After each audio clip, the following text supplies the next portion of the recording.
বিসমিল্লাহির রহমানির রহিম। প্রিয় দর্শক, গুনাহ মাফের জন্য কিছু দোয়া আমল এই ভিডিওর মধ্যে আমি আলোচনা করব। যারা গুনাহ করেছেন কিভাবে সহজে মুক্তি পাবেন সেই নিয়মকানুনগুলো আমি কোরআন ও হাদিসের আলোকে একদম সহজভাবে আপনাদের সাথে শেয়ার করব। আশা করি ভিডিওটি দেখলে আপনারা অনেক বেশি উপকৃত হতে পারবেন। দর্শক, বান্দার গুনাহ যত বড়ই হোক, বান্দাকে আল্লাহ তাআলা খুব সহজে মাফ করে দেন। যে সারাদিন নেকের কাজ করে তার যদি একটা গুনাহ হয়ে যায়, আল্লাহ তাআলা তাকে যেমন সহজে মাফ করেন, যে সারা জীবন গুনাহের কাজ করেছে, একবার এসে আল্লাহ তাআলার কাছে মাফ চেয়েছে, আল্লাহ তাআলা তাকেও সেইমভাবে বা বলা চলে তাকে আরও সহজে মাফ করে দেন। ক্ষমা পাওয়া, আল্লাহ তাআলার কাছে ক্ষমা পাওয়ার এই স্থানে কে ওলি, কে পীর, কে আলেম, কে দরবেশ, কে মদখোর, কে জেনাখোর, কে ঘুষখোর, কোনো ভেদাভেদ নেই। ক্ষমা পাওয়ার এই কাতারে সবাই সমান, যেই আসবে সেই ক্ষমা পাবে। নদীর পানি, যেই নদীর পানির কাছে যাবে সেই নদীর পানি পান করতে পারবে, ব্যবহার করতে পারবে। রবের মাগফিরাতের দরিয়ার কাছে যেই আসবে সেই ক্ষমা পেয়ে যাবে। রবের মাগফিরাত এমন না যে যার পাপ অনেক বড় তার গুনাহ আল্লাহ তাআলা মাফ করতে পারেন না। এটা ভাবলেও আপনার চরম অন্যায় হবে। রব মহান আল্লাহ তাআলা বান্দাকে ক্ষমা করেন, অনেক বেশি ক্ষমা করেন। আল্লাহ তাআলা বান্দাকে পরকালে যদি অনেক গুনাহ থেকেও যায়, আল্লাহ তাআলা বান্দাকে তার রহমতের চাদর দ্বারা ঢেকে জান্নাতে ঢুকায় দেবেন। আয় বান্দা, তোকে আমি কিভাবে জাহান্নামে ফেলে দিতে পারি, তোকে তো আমি অনেক ভালোবাসি। আয়, তোকে যদি আমি প্রকাশ্যে হিসাব করি তাহলে সবার সামনে তুই তো লজ্জিত হবি। তোর তো জান্নাতে যাওয়ার কোনো পুঁজি নাই, তুই তো জাহান্নামে যাবি, কিন্তু আমি তো তোকে ভালোবাসি। আয় বান্দা, আমি তোকে গোপনীয়ভাবে, ভিআইপিভাবে, স্পেশালভাবে, আলাদাভাবে, আলাদা নজরে, আলাদা সেক্টর দিয়ে তোকে জান্নাতে ঢুকায় দিই। আল্লাহ তাআলা এভাবে লক্ষ লক্ষ আসামিকে, লক্ষ লক্ষ পাপীকে মাফ করবেন পরকালে। রাসূল সাল্লাল্লাহু আলাইহি ওয়াসাল্লাম বলেছেন, আল্লাহ তাআলার কাছে 100 ভাগ 100 টুকরা ভালোবাসা ছিল। ওই 100 টুকরার এক টুকরা ভালোবাসা আল্লাহ তাআলা দুনিয়ার মধ্যে ছড়িয়ে ছিটিয়ে দিয়েছেন। ওই 100 ভাগের 1 ভাগ সবাই আমরা পেয়েছি, শুধু মানুষ না, জিনেরা, মাছ, পাখালি, তরু লতা, যেখানে যা আছে সব প্রাণী ওই এক টুকরা ভালোবাসা পেয়েছে। আদম আলাইহিস সালাম থেকে বর্তমান থেকে কিয়ামত পর্যন্ত সব মানুষের মধ্যে ওই এক টুকরা ভালোবাসা বন্টিত হবে। ওই এক টুকরা ভালোবাসার পরিণাম কি? ওই এক টুকরার ভালোবাসার কতটুকু অংশ আমি পেয়েছি, কতটুকু অংশ আপনি পেয়েছেন? আপনি বলুন। আপনি আপনার জীবন, আপনি আপনার সম্পদ, আপনি আপনার সম্মান কার কার জন্য বিলীন করতে রাজি? মা বাবা, ছেলে মেয়ে, স্ত্রী পুত্র, এদের জন্য যদি দেশ ছাড়তে হয় আমরা দেশ ছেড়ে দেই। এদের জন্য যদি চিকিৎসার প্রয়োজনে যদি ঘর বাড়ি বিক্রি করতে হয় ঘর বাড়ি বিক্রি করে দেই। ক্ষেত্রবিশেষ জীবনও আমরা উৎসর্গ করে দেই ওই সামান্য ভালোবাসা থাকার কারণে। তো যেই রবের কাছে 99 টুকরা ভালোবাসা একার কাছেই আছে, এক টুকরা ভালোবাসা সবাই পেয়েছি, আর রবের কাছে 99 টুকরা ভালোবাসা। আল্লাহ তো দুইজন না, আল্লাহ তো একজন। ওই আল্লাহ তাআলার অন্তরে তাহলে কত ভালোবাসা, একটু একটু একটু হিসাব নিকাশ করে একটু ভেবে দেখুন। ওই 99 টুকরা ভালোবাসা দিয়ে আল্লাহ তাআলা পরকালে বান্দাকে মাফ করবেন। আল্লাহ তাআলা পরকালে মাফ করবেন বান্দাকে। আল্লাহ তাআলা পরকালে মাফ করবেন এভাবে। বায়েজিদ বুস্তামিকে আল্লাহ তাআলা বলেছিলেন, আল্লাহ তাআলাকে বায়েজিদ বুস্তামি বলেছিল, আল্লাহ আমি চাই গুনাহমুক্ত থাকতে, একটা গুনাহও যাতে আমার দ্বারা না হয় শয়তানকে বলে দাও, আমার বাউন্ডারির কাছেও যাতে শয়তান না ঘিসতে পারে। আল্লাহ তাআলা তখন বলেছিলেন, বায়েজিদ আমি যদি সবাইকে গুনাহমুক্ত রাখি, সবাইকে যদি আমি একদম পবিত্র বানায় দেই, তো আমি আল্লাহ যে গাফফার, এটা যে বান্দা শুনেছে, আমি আল্লাহ যে রহমান, আমার বান্দা যে শুনেছে আমি আল্লাহ দয়ালু, এটা পরকালে আমি বান্দাদেরকে দেখাবো কিভাবে? আমি কোটি কোটি মানুষের সামনে সেদিন আমার দয়া দিয়ে ভালোবাসা দিয়ে পাপী তাপী গুনাহগার আসামিদেরকে অবাধ্য বান্দাদেরকে মাফ করে জান্নাত দিব। আমার বান্দাদেরকে দেখাবো আমি আল্লাহ কত দয়ালু। আমি আমার হাসরবাসীর সামনে দেখাবো আমি আল্লাহ কতটুকু বান্দাকে ভালোবাসতে জানি, ভালোবাসতে পারি। ওই রব তো মহান দয়ালু। আল্লাহ তাআলার কাছে ক্ষমা চাইলে তিনি ক্ষমা না করে পারেন না। নবীজি আমাদেরকে একটা এক্সাম্পল দিয়েছেন আল্লাহ তাআলা কেমন খুশি হন আপনি যখন ক্ষমা চান। নবীজি বলেন, একটা লোক মরুভূমিতে গিয়েছে উটের উপরে খাবার নিয়ে পানি নিয়ে, মনে করেন 1 মাসের সফর। এই মরুভূমির এই হলো এক প্রান্ত, এটা হলো অপর প্রান্ত মরুভূমি। এটা সে এই মরুভূমিটা পার করতে 1 মাস সময় লাগবে তার উট দিয়ে। তো 1 মাসের খাবার নিয়ে সে উটের উপর আরোহণ করে মোটামুটি ধরেন 15 দিন পাড়ি দিয়ে মরুভূমির মাঝ পথে এসেছে। খুব ক্লান্ত হয়ে গিয়েছে, তাই এখানে সে উটটা রেখে একটু বিশ্রাম নিল। ঘুম পেরে গেল, তার ঘুম চলে আসলো। তো এখন কিন্তু সে মরুভূমির মাঝখানে, এদিকে 15 দিন এদিকে 15 দিন। তো যখন সে ঘুমিয়েছে, ঘুম থেকে উঠে দেখে তার উট নাই, উটের পিঠে যে খাবার ছিল পানি ছিল তাও নাই, উট চলে গিয়েছে সব কিছু নিয়ে। তো বলুন, একটা মরুভূমির মধ্যে যার কাছে পানি নাই, বাহন নাই, খাবার নাই, উত্তপ্ত রৌদ্র, এই লোকটা কতক্ষণ বাঁচবে? হ্যাঁ, খুবই খারাপ একটা অবস্থা না? 15 দিন না খেয়ে থেকে এদিকে আবার বাড়ির পথে ফিরে আসবে বা তার গন্তব্যস্থানে এদিকে চলে যাবে, কোনোভাবেই সম্ভব না এটা। তাই সে সিদ্ধান্ত নিল, না, খামাখা কষ্ট করে লাভ নাই, এখানে বসে আল্লাহ আল্লাহ করে মরি। সে একটু ওখানে আবার বিশ্রাম নিল, আবার ঘুমিয়ে পড়ল। ঘুম থেকে জেগে দেখে তার বাহনটা, তার উটটা খাবার সহকারে তার সামনে হাজির।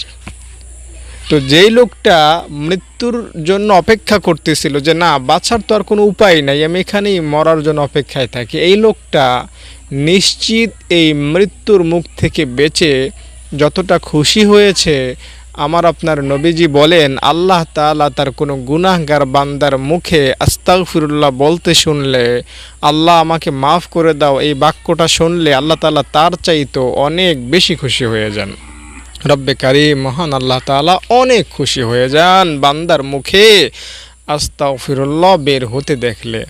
তাই আপনি আল্লাহ তাআলার কাছে মাপ চান, রবের কাছে বলুন, আল্লাহ জীবনে ভুল করেছি, অনেক মাফ করে দাও। হ্যাঁ, পাখিরা উঠতে ভালোবাসে, মাছ সাঁতার কাটতে ভালোবাসে, আর আল্লাহ গুনাহ মাফ করতে ভালোবাসেন। আল্লাহ তাআলা গুনাহ মাফ করতে ভালোবাসেন, আগুন ছাই করতে ভালোবাসে, বাতাস উড়াতে ভালোবাসে, মালিক বান্দার গুনাহকে ধ্বংস করতে ভালোবাসেন। আল্লাহ কত দয়ালু! ওই আল্লাহর কথা যদি আপনার অন্তরে পরিপূর্ণভাবে এসে যায়, বিশ্বাস করেন কখনোই হতাশা অন্তরে থাকবে না। কিসের মেয়ে হতাশা? হতাশা কোনো ব্যাপারই না, কোনো চিন্তাই থাকবে না। একটা বাচ্চা, মনে করেন দুধের একটা বাচ্চা, তার কি কোনো খাবারের চিন্তা আছে? নিরাপত্তার চিন্তা আছে? তার বিপদ আসবে এগুলো কোনো চিন্তা আছে? সে খায় লয় ঘুমায়, কোনো চিন্তা নাই। তো রবের কাছে আমরা শিশু বাচ্চার মতো। আমার আপনার রব আমাদেরকে কেমন ভাবে জানেন? আল্লাহ তাআলা আমাদেরকে কেমন যেন এটা ভাবেন যে, বান্দা তুমি তো পরকাল দেখো না, তুমি যদি পরকাল দেখতা, আমি যদি তোমাকে জাহান্নাম জান্নাত দেখাই দিতাম, তাহলে তো তুমি এর গুনাহ করতে না। আমি তোমাকে দেখাচ্ছি না, এরপরেও তুমি করতেছো, এটাই মাশাআল্লাহ, আমি এতেই যথেষ্ট, যতটুকুই করতেছো। আল্লাহ তাআলা আমাদের থেকে বেশি চান না, খুব বেশি চান না আমাদের থেকে। আমরা পরকালের হিসাবে কিন্তু অবুঝ বাচ্চার মতো, ঠিক না? পরকাল আপনি দেখেছেন? যদি কেউ দেখতো তাহলে খোদার কসম সে কোনো দিন এক মুহূর্তের জন্য গুনাহ করতো না। আমরা বিশ্বাসের উপর এটা করতেছি। হ্যাঁ, এটা আমরা বিশ্বাসের উপর করতেছি, যেটা আমরা করতেছি এটা বিশ্বাসের উপর করতেছি। তো এজন্যই বলছি আমরা আল্লাহ তাআলার কাছে অবুঝ শিশুর মতো, অবুঝ বান্দা। একটা গজল আছে, আমরা তোমার অবুঝ বান্দা, তুলেছি দুহাত, এরকম একটা গজল আছে। তো আমরা হলাম আল্লাহ তাআলার কাছে অবুঝ বান্দা, মানে বিবেক বুদ্ধি ওরকম নাই। আমরা মনে করেন আপনি যদি সমুদ্রে লাফ দেন তাহলে আপনি ভিজে যাবেন না? 100% ভিজবেন না? আরও সহজ করে বলি, আপনি আগুনে লাফ দিলেন, পুড়বেন না? অবশ্যই পুড়বেন। তো এই দুনিয়াতে আমরা লাভ দিয়েছি, দুনিয়াতে এসেছি, এটা গুনাহের জায়গা। এখানে আপনার দ্বারা গুনাহ হবেই, বিশ্বাস করেন বন্ধু, এটা গুনাহের জায়গা। এই দুনিয়াটা হলো গুনাহের স্থান। শয়তানকে আল্লাহ এত ক্ষমতা দিয়েছে, পশ্চিম থেকে পূর্ব, উত্তর থেকে দক্ষিণ, শয়তান এক মুহূর্তের মধ্যে চক্কর দিতে পারে। আপনি কয় চক্কর দিয়েছেন গোটা দুনিয়া? আপনাকে যদি আল্লাহ 1012 জন্ম দেয়, আপনি কয়টা দেশ ঘুরতে পারবেন? আমি ব্যক্তিগতভাবে বাংলাদেশের 2-4টা জেলাও ভালোভাবে ঘুরতে পারি নাই।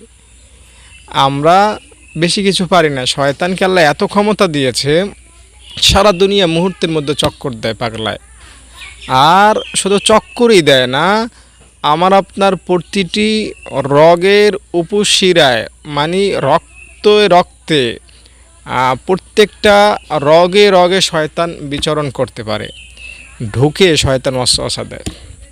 তো যেখানে শয়তানের কারখানা, শয়তানের এরিয়া, শয়তানের সব কিছু, সেখানে আপনি শয়তানি কাজ করবেন না তো ফেরেশতাদের কাজ করবেন? ফেরেশতাদের কাজ তো আসমানের, দুনিয়াতে গুনাহের কাজ হবেই। তাই হতাশ হবেন না। 1000 গুনাহ করে একবার সওয়াবের কাজ করবেন, এটাই আল্লাহ তাআলা পছন্দ করেন। এতেই আল্লাহ তাআলা আপনার প্রতি খুশি হয়ে যাবেন। রব্বে কারীম মহান আল্লাহ তাআলা এই দুনিয়াকে এভাবেই তৈরি করেছেন। শয়তানকে আল্লাহ তাআলা আমাদের সাথে লাগিয়ে দিয়েছেন। শয়তানের বাবারও ক্ষমতা নাই আপনাকে আমাকে ধোঁকা দিবে। আগেই বলেছি আল্লাহ তাআলা 99 টুকরা ভালোবাসা রাখেন বান্দার জন্য। ওই 99 টুকরা ভালোবাসা দিয়ে আল্লাহ তাআলা বান্দাকে ভালোবাসেন। তো যেই আল্লাহ বান্দাকে এত ভালোবাসেন, ওই আল্লাহ শয়তানকে দূর করতে পারেন না? আচ্ছা, আপনি আপনার ছোট্ট বাবুকে ভালোবাসেন, বাবু না থাকলে হয়তো অন্য ছেলে মেয়ে বা চাচাতো, মনে করেন একটা বাবুকে আপনি ভালোবাসেন, তো এই বাবুর পাশে আপনি কি একটা বাঘকে রেখে দেবেন? বা বাঘের খাঁচায় আপনার বাবুকে আপনি রেখে দেবেন? হ্যাঁ, রেখে দেবেন না। কিন্তু বাঘ আপনার বাবুকে হয়তো 2-1 মিনিট সময় দেবে, এরপর এক গিলে খেয়ে ফেলবে, ঠিক না? তো আল্লাহ তাআলা দুনিয়াতে কেমন যেন আমাদেরকে বাঘের সাথে ছেড়ে দিয়েছেন। শয়তানকে আল্লাহ এত ক্ষমতা দিয়ে রেখেছেন। তো আমরা গুনাহ করব না, আমরা শয়তানের কাছে হারবো না, তো ফেরেশতারা হারবে মিয়া? সহজ বিষয়টা বুঝেন না? আমরা তো গুনাহ করবই, গুনাহ আপনার দ্বারা হবেই। হাদিসে তো এটাই বলে, প্রত্যেকটা মানুষ গুনাহ করে, প্রত্যেকটা মানুষ গুনাহ করে, এটা স্বাভাবিক। নবী রাসূল ছাড়া সবাই গুনাহগার। তো আমরা আছি মনে করেন শয়তানের জেলখানার মধ্যে। ছোট্ট অবশ শিশুকে বাঘের খাঁচায় রেখে দিলে সে যেমন অনিরাপদ, আমরা ওরকম অনিরাপদ। বুঝতে পেরেছেন? এখানে একটা আরও সহজ কথা আপনাদেরকে বলি। এই বিষয়টা অনেকের মাথায় হয়তো আসতে পারে যে শয়তানকে আল্লাহ তাআলা কেন আমাদের সাথে লাগাই দিলেন? শয়তান না থাকলেই তো ভালো হতো। ভালো হতো ঠিক, কিন্তু খারাপও আবার থাকতো। আল্লাহ তাআলা যেটা করেন অবশ্যই ভালোর জন্যই করেন, ঠিক না? তো উলামায়ে কেরাম একটা ব্যাখ্যা আমাদেরকে দেন যে পরকালে আপনি যখন আল্লাহ তাআলার কাছে যাবেন, আল্লাহ তাআলার কাছে গিয়ে যখন আপনাকে প্রশ্ন করা হবে, বান্দা এত গুনাহ কেন করেছো, তখন আপনি আল্লাহ তাআলাকে এটা বলতে পারবেন যে আল্লাহ, শয়তান আমাকে ধোঁকা দিয়েছে, যার কারণে আমি গুনাহ করেছি। আল্লাহ তাআলা তখন বলবেন ফেরেশতাদেরকে, এই ফেরেশতারা, আমার বান্দা ইচ্ছায় গুনাহ করে নাই, শয়তান ধোঁকা দিয়েছে তাই করেছে, যাও আমার বান্দার গুনাহগুলো শয়তানকে দিয়ে দাও, আমার বান্দাকে নিরাপদে জান্নাতে ঢুকায় দাও। রব্বে কারীম এভাবে আপনাকে আমাকে ক্ষমা করবেন। ভাই, একদম হতাশ হবেন না। দুনিয়াতে বারবার ব্যর্থতা আসতে পারে, পরকালে আপনি ব্যর্থ হবেন না। আপনার সফলতার জন্য আপনার সামনে নবী আছেন, আপনার পার্শ্বে স্বয়ং আল্লাহ আছেন। কারণ আপনি একজন মুমিন, আপনি একজন মুসলমান। আপনার হতাশা মানায় না। হতাশ তো একজন বিধর্মী হতে পারে। আমরা বাঁচলে মমিন, বাঁচলে গাজী, মরলে শহীদ। মানে বাঁচলে তো ভালোই, আর মরলে তো জান্নাত। মমিন মরা মানি কোথায় যাওয়া? জান্নাতে যাওয়া। ইন্নাল মুসলিমিন ওয়াল মুসলিমাত ওয়াল মুমিনিন ওয়াল মুমিনাত, আল্লাহ বলেছেন যারা মমিন হয়েছো, যারা মুসলমান হয়েছো, আ'আদ্দাল্লাহু লাহুম মাগফিরা, আমি আল্লাহ তাদেরকে ক্ষমা করে দিব। ওয়া আজরান আযীমা, আমি তাদেরকে জান্নাতে ঢুকায় দিব, উত্তম পুরস্কার দিব, মহা পুরস্কার দিব। তো আমরা মমিন মুসলমান, শুধুমাত্র একটা আমলের ক্ষেত্রে আপনাকে একটু বাড়তি সতর্কতা আমি অবলম্বন করতে বলবো, সেটা হচ্ছে মানুষের সাথে একটু ভালো ব্যবহার করবেন দয়া করে।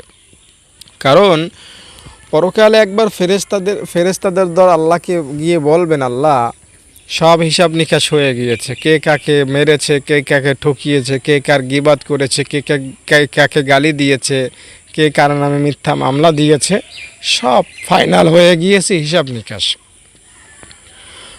আল্লাহ তাআলা বলবেন, ঠিক আছে ফেরেশতারা, আমার বান্দাদের সাথে বান্দাদের হিসাব নিকাশ যেহেতু শেষ হয়ে গিয়েছে, যাও, আমি তো আল্লাহ গফফার, আমি তো আল্লাহ হলাম রহমান, যাও, আমার দরবার থেকে, আমার তরফ থেকে বান্দার থেকে আমি আর কোনো হিসাব নিতে চাচ্ছি না, আমি আমার বান্দাকে অনেক ভালোবাসি, আমার বান্দাদেরকে জান্নাতে ঢুকায় দাও।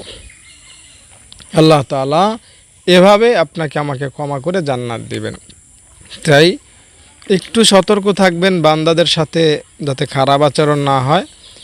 আর খারাপ আচরণ যদি হয়েও যায়, মনে করেন আপনি ছোটোবেলায় কম বয়সে 20-30 বছর বয়সে আপনি খারাপ কাজ করেছেন, মানুষের সাথে গালমন্দ করেছেন, বা চুরি ডাকাতি ইত্যাদি করেছেন, এখন এগুলো পরিশোধ করার মতো ওরকম সময় সুযোগ হচ্ছে না, পাচ্ছেন না, বা তার সন্ধান পাচ্ছেন না।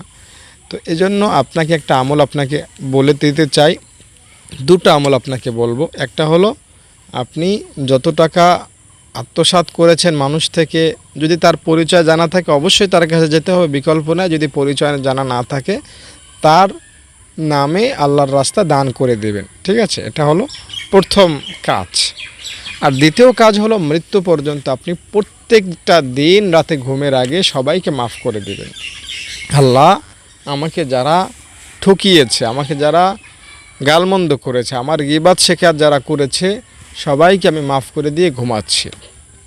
প্রত্যেকটা রাত্রে এই আমলটা করে ঘুমাবেন, ইনশাআল্লাহ আল্লাহ তাআলা আপনাকে ক্ষমা করবেন।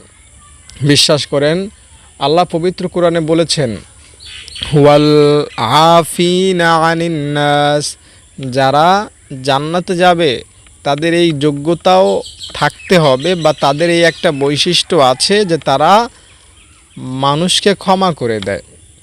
আপনি যদি আপনার ভাই বোন, আত্মীয় স্বজন, বন্ধু বান্ধব, প্রতিবেশী, শত্রু সবাইকে মাফ করে দেন, তো রব আপনাকে জান্নাত দিবেন। এটা আপনি খাতা কলমে লিখে রাখতে পারেন। আপনি লিখবেন যে, আল্লাহ, আমি তোমার বান্দা, আমি সবাইকে মাফ করে দিলাম। আমার বয়স এখন 70 বছর। এই 70 বছর বয়স পর্যন্ত যত মানুষ আমাকে কষ্ট দিয়েছে, তোমাকে খুশি করার জন্য আজকে আমি সবাইকে ক্ষমা করে দিলাম। তো এটা আপনি লিখবেন। নিচে আপনি এটাও লিখতে পারেন যে, আল্লাহ, আমি যেহেতু সবাইকে মাফ করে দিয়েছি, তাই আমি আশা রাখতে পারি তুমি আমাকে জান্নাত দিয়েছো। ইনশাআল্লাহ এই লেখার মধ্যে কোনো ভুল হবে না, আল্লাহ তাআলা আপনাকে জান্নাত দিয়ে দেবেন। নবীজির হাদিস এটাই প্রমাণ বহন করে যে বান্দাদেরকে মাফ করলে আল্লাহ তাআলা বান্দাকে মাফ করে দেন। মানে আপনি মানুষকে মাফ করলে আসমানের মালিক আপনাকে মাফ করবেন, তাই মাফ করবেন। ছোট্ট একটা ঘটনা বলি।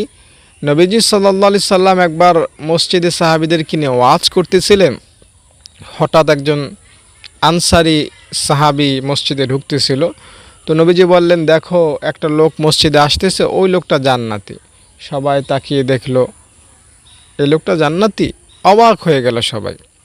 নবীজি দ্বিতীয় দিন আবার মসজিদে সবাইকে নিয়ে কথাবার্তা বলতেছেন, ওই জান্নাতি সাহাবীটা আবার মসজিদে ঢুকতেছে।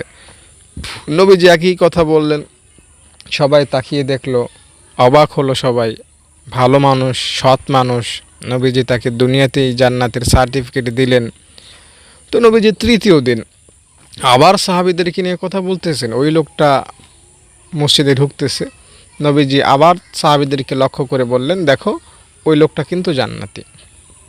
এবার সাহাবায়ে কেরামগণ নড়ে চড়ে বসেছেন। আরে এই একটা লোকের ক্ষেত্রে নবীজি 3 দিন আমাদেরকে একই কথা বললেন। বিষয়টা অনেক জটিল, তার মধ্যে অনেক পাওয়ারফুল আমল আছে, এটা আমাদেরকে জানতে হবে। তো একজন সাহাবী আব্দুল্লাহ ইবনে আমর ইবনে আস ওই সাহাবীর কাছে গিয়ে বললেন, ভাই আমাকে একটু বলেন তো আপনার মধ্যে কি আছে? আপনাকে নবীজি 3 দিন জান্নাতি বললেন, ঘটনাকে একটু খোলাসা করবেন আমাকে, আমিও সেই আমলটা করে জান্নাত পেতে চাই। তিনি বললেন, দেখো আমার মধ্যে তো তেমন কোনো আমল নাই, তোমরা যা করো আমিও তাই করি। 5 ওয়াক্ত নামাজ পড়ি, হালাল পথে কাজকর্ম করি, কোরআন তেলাওয়াত করি, জিকির আজকার করি, তাহাজ্জুদ পড়ি, সবাই যা করে আমিও তাই করি। তবে আমার মধ্যে একটা স্পেশাল আমল আছে, সেটা হলো আমি যখন বিছানায় রাতে ঘুমাতে যাই দুনিয়ার সব মানুষকে ক্ষমা করে দিই। আমার অন্তরে কারো প্রতি রাগ থাকে না, ক্ষোভ থাকে না, কষ্ট থাকে না, দুঃখ থাকে না। সবাইকে মাফ না করা পর্যন্ত আমি ঘুমাই না। তো এই হাদিস দ্বারা শিক্ষা হলো, আমরা যদি মাফ করে ঘুমাতে পারি, রব আপনাকে আমাকে মাফ করবেন, জান্নাত দিবেন, এটা নিঃসন্দেহে।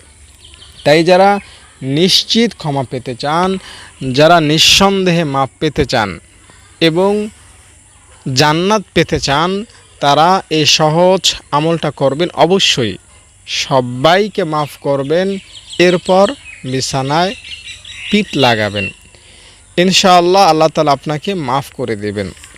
দর্শক, মাফ পাওয়ার জন্য হাদিস ও কোরআনে অনেক দোয়া আছে।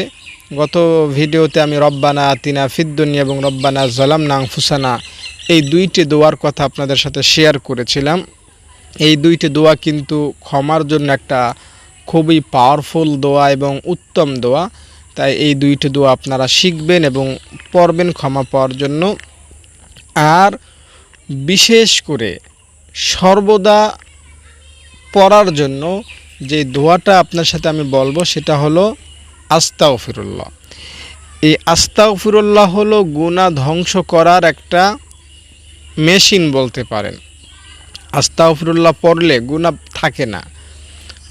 লাকড়ির মধ্যে যদি আগুন ধরিয়ে দেন, লাকড়ি যেমন পুড়ে যাবে, বা সহজে বলি, চুলার মধ্যে, যে চুলার মধ্যে দাউ দাউ করে আগুন জ্বলতেছে, ওই চুলার মধ্যে যদি এক টুকরা কাগজ ফেলে দেন, এই কাগজের টুকরাটা যেমন মুহূর্তের মধ্যেই ছাই হয়ে যাবে, ঠিক তেমনি আস্তাগফিরুল্লাহ যদি আপনার মুখে আনেন, আপনার এইখানে যত কাগজে যত গুনাহ লেখা আছে, ফেরেশতা যা কষ্ট করে লিখেছে 70-80 বছর লাগাইয়া, এই ফেরেশতা তিলে তিলে যত লিখেছে গুনাহ, সব গুনার মধ্যে আগুন ধরে যাবে, শেষ হয়ে যাবে, একটা গুনাহও থাকবে না।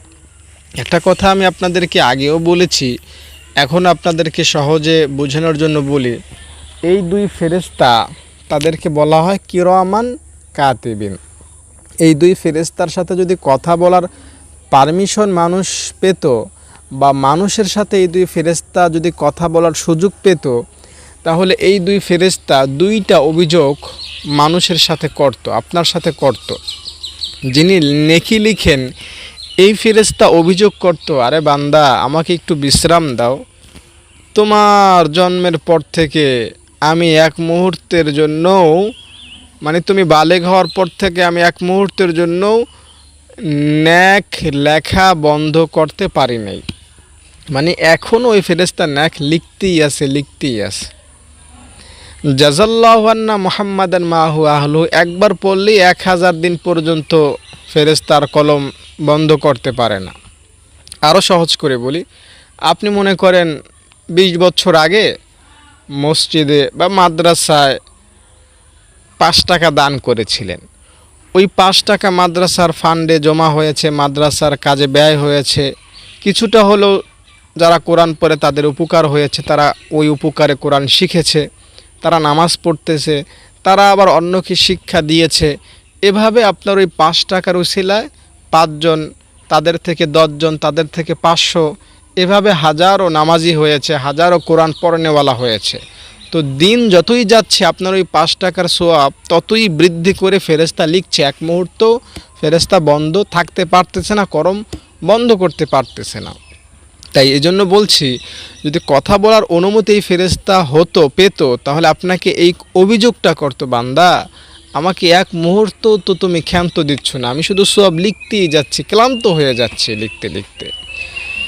আর এই ফেরেশতা আপনাকে কি বলতো জানেন, যে যিনি গুনাহ করে লেখে, এই ফেরেশতা আপনাকে বলতো, বান্দা আমি তো তোমার একদিনে হয়তো কোনো দিন তুমি 10টা গুনাহ করেছো, লিখতে কষ্টই হয় না, 10টা গুনাহ লিখতে 1 সেকেন্ডের ব্যাপার আমার। কোনো দিন তুমি হয়তো 20টা করেছো, কোনো ব্যাপারই না। কোনো দিন হয়তো তুমি 500 গুনাহ করেছো, সেটাও আমি এক ঘোষায় লিখে ফেলেছি। কোনো দিন হয়তো তুমি 5 লক্ষ গুনাহ করেছো, সেটাও আমার কাছে কোনো ব্যাপারই হয় নাই। আমি প্রত্যেক দিনের গুনাহ ডেট সহ, তারিখ সহ, বার সহ, স্থান সহ ভালো করে লিখে রেখেছি। আমার প্রতিদিনের কাজ প্রতিদিন আমি করে ফেলেছি, আমার কোনো কষ্ট হয় না। কিন্তু আল্লাহর বান্দা, আজকে তুমি কি করলা? তুমি এতদিনের পরিশ্রম আমাকে একদম শেষ করে দিলা। তুমি এতদিন গুনাহ করেছো ঠিক, আজকে কেন তুমি আল্লাহর কাছে মাপ চাইতে গেলা? তুমি যখনই বললা আস্তাগফিরুল্লাহ, তুমি যখনই বললা আমাকে মাফ করে দাও আল্লাহ, আল্লাহ আমাকে কি বলেছে জানো? বান্দা শোনো, আল্লাহ আমাকে বলেছে, ফেরেশতা এই বান্দার 70 বছরে যত গুনাহ তুমি লিখেছো, তিলে তিলে, বার সহ, তারিখ সহ, স্থান সহ, এই সব গুনাহ এখন তুমি একটা একটা করে ডিলিট করতে থাকো, মাফ করতে থাকো, মোচন করতে থাকো, ধ্বংস করতে থাকো। তো এই ফেরেশতা বলতো, বান্দা তোমার প্রতিদিনের গুনাহ তো লিখতে আমার কষ্ট হয় না, কিন্তু এই 70 বছরের গুনাহ এখন আমি কত কষ্ট করে মুছবো, কত কষ্ট করে ধ্বংস করবো, একটু তুমি বিবেচনা করে দেখো, তুমি আমাকে কত কষ্ট দিচ্ছ।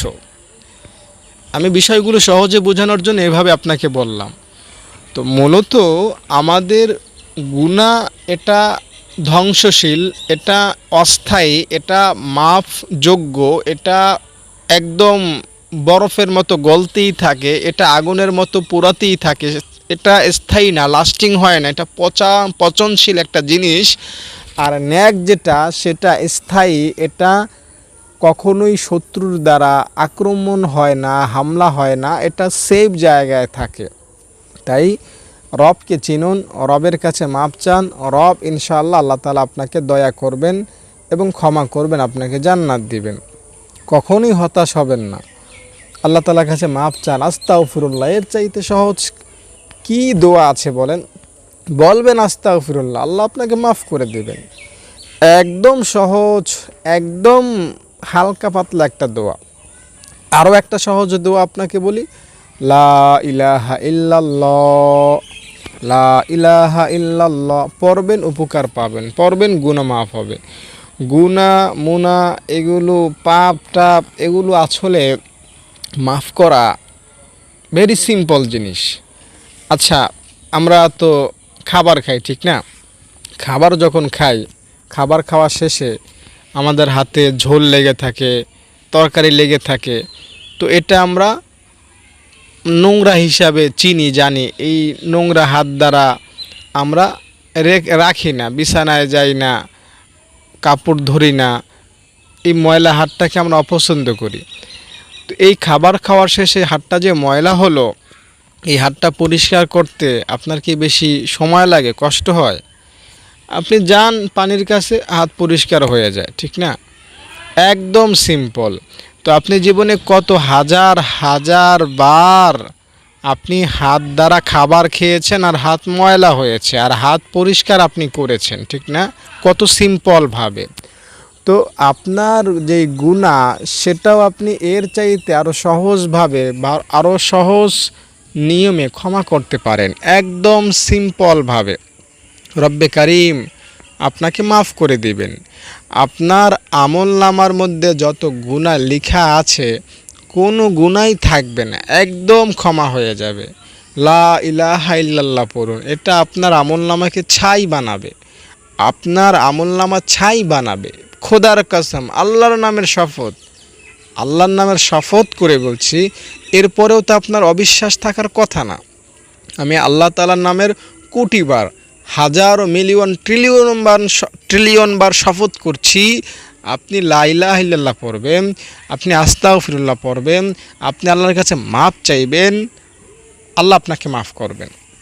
চাই আপনি নতুন গুনাহ করেন, চাই আপনি পুরাতন গুনাহগার হন, চাই আপনার গুনাহ 70 বছর হোক, 80 বছর হোক, কোনো ফ্যাক্টর না, কোনো ব্যাপার না।